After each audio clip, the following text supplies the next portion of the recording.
oferi încă o dată șansa de a regăsi clipele ce-au fost și s-au risipit și tot ceea ce împreună am clădit, portând mereu doar privirea ta.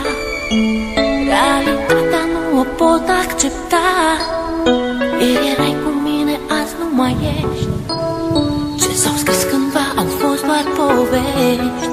Tu spuneai mereu trăiește-ți clipa, viața însă n-a putut ierta. Tu ești sus acolo printre îngeri, mi-a rămas doar amintirea ta.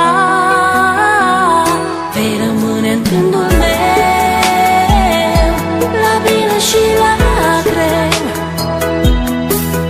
Iar tot ceea ce-am făcut împreună ne va lega mereu.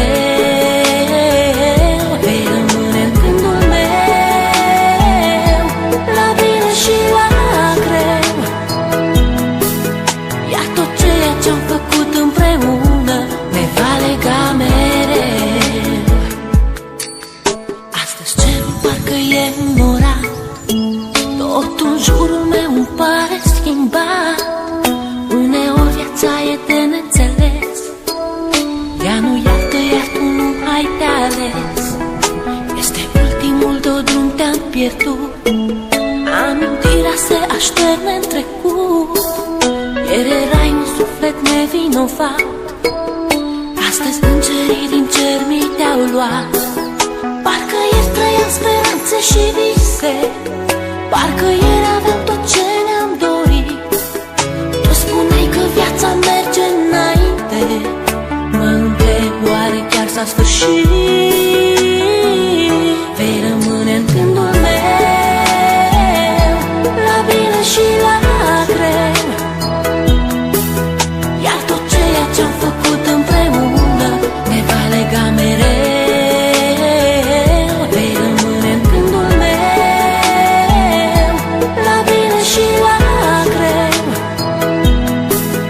Iar tot ceea ce-am făcut împreună ne va lega mereu. Știu că mă auzi. Este poate ultima oară când te privesc în ochi, ultima oară când îți văd chipul, ultima oară când îți vorbesc. Lacrimile nu-ți pot șterge amintirea. Ai ales un drum pe care nu există suferință, nici durere. Mi-e greu să accept, însă, independent de noi, viața merge înainte. Parcă ieri trăiam speranțe și vise, parcă ieri aveam tot ce ne-am dorit. Tu spuneai că viața merge înainte, mă întreb oare chiar s-a sfârșit.